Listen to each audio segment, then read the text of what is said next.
What is the atmosphere like inside where Hamas has control in the neighborhoods, in the schools? What is that like? Look, I want to take it to a place you may have not expected. But Hamas comes from environment where there is sexual repression, and where women are treated like a property. They buy them, they sell them. And this is the most fundamental problem they have, that they don't actually respect women and they don't respect the universal design. The outcome of that is all type of side effects, negative side effects.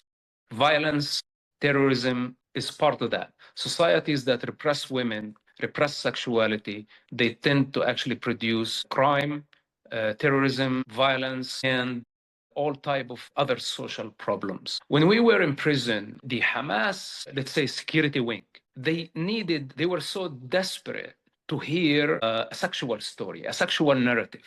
They wanted that the entire intention and effort of the Israeli intelligence is basically to blackmail Palestinians by filming them in, let's say, compromised positions, like in a sexual act, which is against a conservative, anti-open sexuality society. I don't know if I described it correctly, but to be involved in a sexual activity before marriage lock, this is forbidding in that society. So now they span their entire narrative around sexuality. So what they thought, that the young guys are tempted, and the Israeli intelligence basically tempt them and get them into compromised positions, film them. Then after that, they tell them, give us the secret of the movement, which is not true. It contradicts it's against the Israeli law. It's against the Israeli intelligence protocol. And this is one of the things that actually got my attention.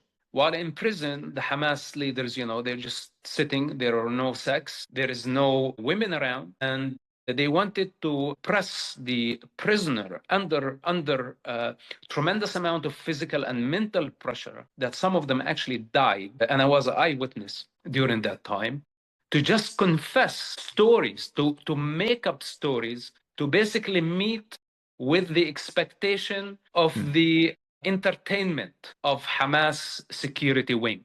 They did not care much about intelligence gathering or trying to follow a criteria, or let's say a method that would actually strengthen Hamas security as much. They were just having lots of fun reading what a prisoner could confess when they put needles under their fingernails, or when they burn plastic on their bodies. So for them, it's pure evil that they pressured the prisoners to a degree where they had to confess entertaining, let's say, sexual stories that would satisfy Hamas guys' lust and hatred. It's very sick mindset. And I tell you something, the contradictory, that I worked for the Israeli intelligence for almost 10 years, and it was forbidding to have any sexual relationship outside of marriage. They literally were following the Palestinian Arab Muslim culture. That was the protocol of the Israeli intelligence, that I was not even allowed to hang out with foreign women. I had many American female friends. I was not allowed to hang out with them because that was against the culture, and it could lead to basically exposing me and expose my position as an asset within the Israeli intelligence. So that just tells you where, when people are living in delusions, and they make up all type of theories, conspiracy theories, fabricated stories, to just satisfy their curiosity, and they're not willing to get out of their comfort zone and just see life for what it is. To what extent, when you tell these stories in the reality of what Hamas is and what Hamas is about, how much pushback are you getting out there in the world? I mean, you're telling stories about the 90s and early 2000s, but Hamas behavior continues to this day. And yet they continue to be popular, not only among Palestinians, but also in the world out there. To what extent do you think the truth that you're telling resonates with people, and to what extent is there pushback against it? Look, there are statistics within the intelligence communities, not only the Israeli intelligence, but also CIA. Many of it are classified information, and I have friends from the Pentagon who actually oversaw the reality in the Middle East in general, not only in the Palestinian territory. And again, we go back to the psychology of a repressed society where sexuality is a taboo, but everybody wants it, but everybody also trying to hide it. Then it's a burning desire. And as I told you, all type of social diseases emerge from such a thing. Rape is a very common thing, for example, within the Palestinian society.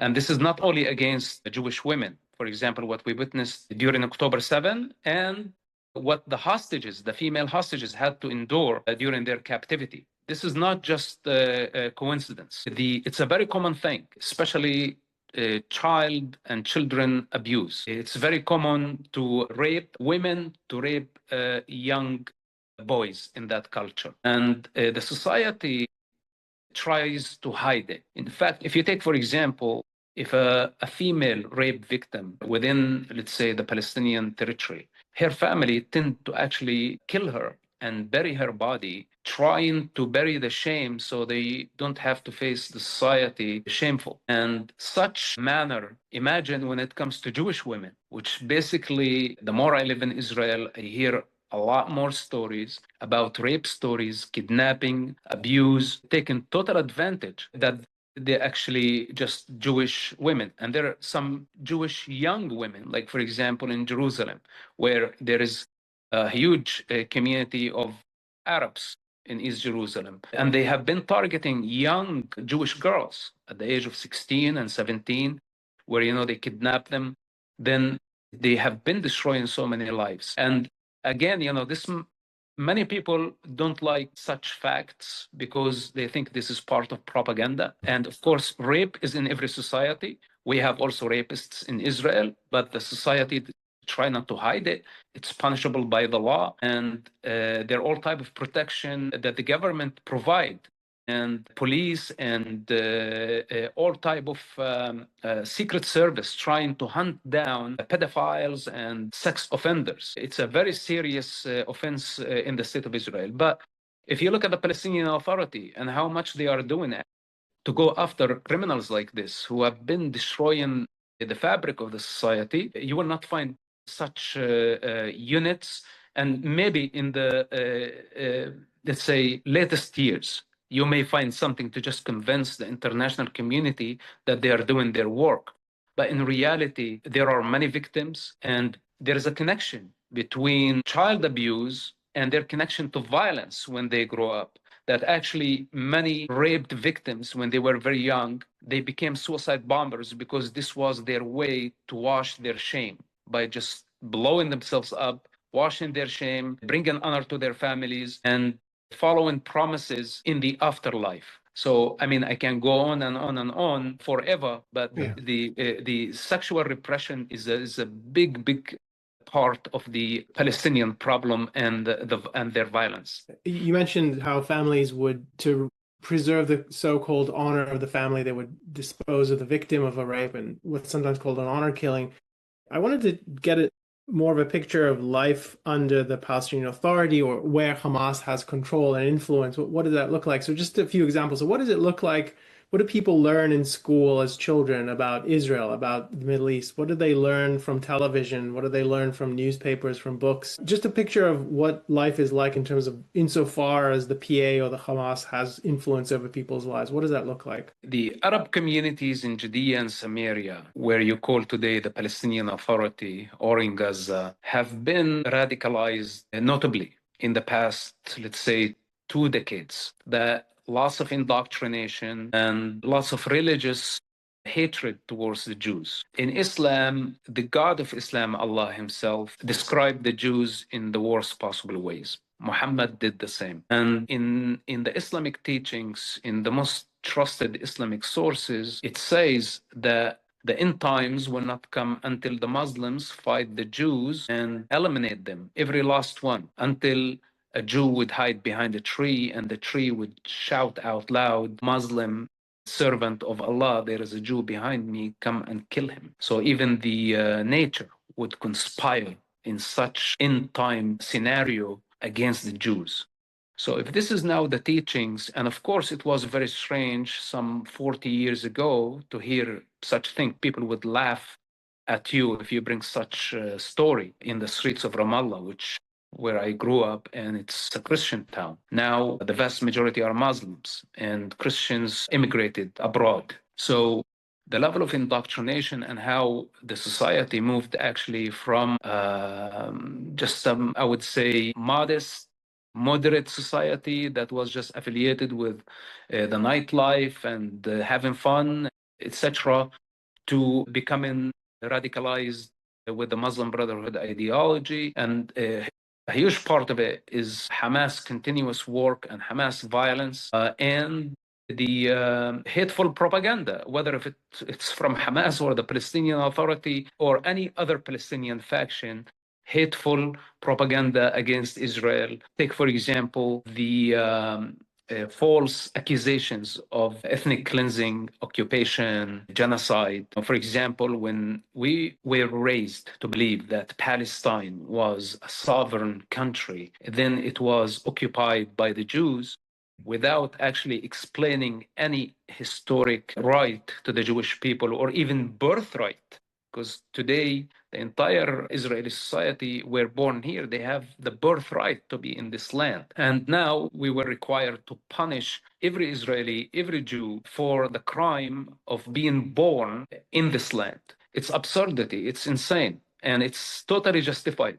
Take, for example, the suicide bombing attacks. You know, when I was working very hard around the clock to catch a suicide bomber before they reach their target, the vast majority of the Palestinian society or the Arab society in general were celebrating the suicide bombing attacks. When you praise the suicide bomber, when you reward his family, when you expect from his family to celebrate, to tell them this is a wedding, this is not a funeral, then you keep pushing that agenda. Then the suicide bombing, as ugly as it is, it became the new norm. It became something praised and applauded by the vast majority of the society. Well, this was a very dangerous approach. And as you see, today, after 36 years of pushing such hateful agendas, violence, and justifying the violence by lame reasons like non-existential problems like the occupation, for example, what is the outcome? In a sexually repressed society,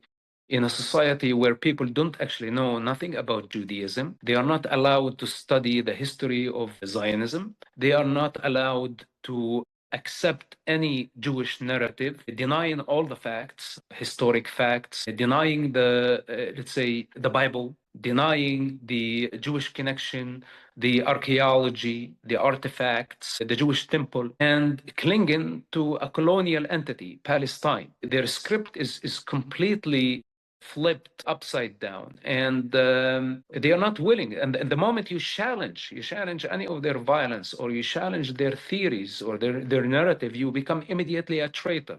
If you try to stop the killing of innocent civilians, this is a crime, and you should be executed. So Mosab, I'm an atheist, and one of the people I'm very close to is gay. And suppose we were in Ramallah tomorrow, or in Gaza 2 years ago, 4 years ago, when Hamas was fully in power. What would be the fate for us? Because you mentioned in passing that a lot of Christians have left those territories and those areas. What would happen to a Christian today, or what would happen to an atheist like me, or someone who's gay like my friend? Look, there are many atheists in the Palestinian territories, and as long as they keep it to themselves and they don't confront with the current of the society, they may get away with it. Like, nobody's going to come after you because you didn't go to the mosque. Nobody's going to come after you if, let's say, your sexual orientation A, B, C, as long as you keep it behind your closed door. But in general, you know, if there is, let's say, a gay person in Ramallah or in Gaza, especially in Gaza, it's a lot more closed society than Ramallah or Bethlehem, then it's going somehow to go out to public. First of all, you're going to be defamed. You're going to be labeled. It's not a choice to them. It's actually a sin, a deadly sin. And if you're lucky, you may make it alive out of Ramallah. But in many cases, you would be tortured and killed. especially if you go public about it, challenging the traditions and the religion. Yaron? Yeah, what was the attitude among Hamas and among the Palestinians to the attempts to reach resolution with Israel? So, for example, the Oslo Accords '94 and later, the Camp David in '99. How did the Palestinians respond to those attempts? Look, it's very, very strange how many times the Palestinians had the opportunity to declare their independence. And before they became Palestinians back in 1964, they were still Arabs who actually did not want to identify as Palestinians. They rejected the 1948 partition plan, and Israel declared their independence when the Arabs had equal opportunity to declare theirs. They remembered some 40 years later, 1988, when Yasser Arafat declared the Palestinian independence. Then Oslo came to the picture in good faith to try to reconcile the conflict and find middle ground where just both people would live peacefully. But instead of Yasser Arafat working towards actually establishing peace, he funded terror attacks. Marwan Barghouti, one of his closest friends, funded an armed militias. He actually funded Hamas bomb makers at some point, under the watch of Yasser Arafat. And Yasser Arafat blessed it. I was part of these meetings, just for your information, so you don't think that I'm making up stories. Not at all. I was in those meetings. I wrote their words with my own hand, and which led to the escalation of the second Intifada. But prior to the second Intifada, Yehuda Barak, the Israeli prime minister, offered the Palestinians a Palestinian state on the 1967 borders that included East Jerusalem, that included Temple Mount, the holiest Jewish site, which, like, I still cannot believe that such offer was on the table, and Yasser Arafat rejected it. Yasser Arafat rejected it. So then you ask yourself, maybe their goal is not statehood at all. Because if they achieve their statehood, then it would be the time to build. And this is the part they don't know how to do. They are not statesmen. They're just revolutionaries. They want basically to create chaos. They only could thrive in chaos. And every time peace was there. I mean, who's preventing you from living peacefully? Israel has been extending its hand, but instead of focusing their effort on building a Palestinian state, they focus their entire effort on destroying the state of Israel. And this is how they got the global recognition. And I think the problem with this leadership, and not only the Palestinian Authority, also Hamas and all other Palestinian factions, that their game is not actually local, is not within the Palestinian territories, let's say the Arab communities within Judea, Samaria, and Gaza. Their game is global. Their game is global, and this is where they get recognition. And the more violence, the more they sacrifice children for political and financial gain, the more the global community rewards them. And I think this is part of the problem. If their intention was to actually build a Palestinian state, they would have had that many, many years ago. Is there any element among the Palestinians with any kind of significant power that is interested in building, that is interested in some kind of peaceful resolution? Or is it all dominated by people like Hamas and the Palestinian Authority? Look, of course, there are visionary people and people who, of course, want to coexist even with Israel. But they're afraid because the moment they would raise the case that peace is the only solution, many of them were killed. Many of them were labeled as collaborators, fifth column. And over time, over the years, they just vanished. And today, you will not find any of those. And in fact, even those who want to build today, they're still screaming and pointing their fingers at Israel, never pointing their fingers at the Palestinian Authority's strategy that actually gambled with the Palestinian blood, gambled with the future of generation after generation. Same thing with Hamas. They don't dare. Look, October 7 happened. Where are those moderate voices? Maybe they existed some 30, 40 years ago that people would step forward and say, this does not represent us. This is total barbarism. But today, the vast majority of Palestinians, they don't even dare raise the question and say, what happened was wrong, to try to separate themselves and their agendas from Hamas agendas. But what they did the opposite. They aligned themselves with Hamas and they banked on the global outrage instead of clarifying the situation. Say this is a group of people who don't represent us, but this is now the moral responsibility. And it doesn't matter, if you don't have moral clarity to differentiate yourself, then what's the point of building? You're building on very wrong foundations. And what is the difference between a hypocrite who actually support terrorism and play double face and the terrorists themselves? Absolutely. If you have a 401k or an IRA, please listen. Gold is at record highs. What many people don't know is this: you can move part of your retirement money legally and without tax penalties into physical gold you actually own. Alpha Omega Gold helps you do this through a gold IRA. Your gold is real. It is stored safely. It is in your name. Learn more at ao.gold/stand. Alpha Omega Gold is our sponsor, and they proudly stand with Israel.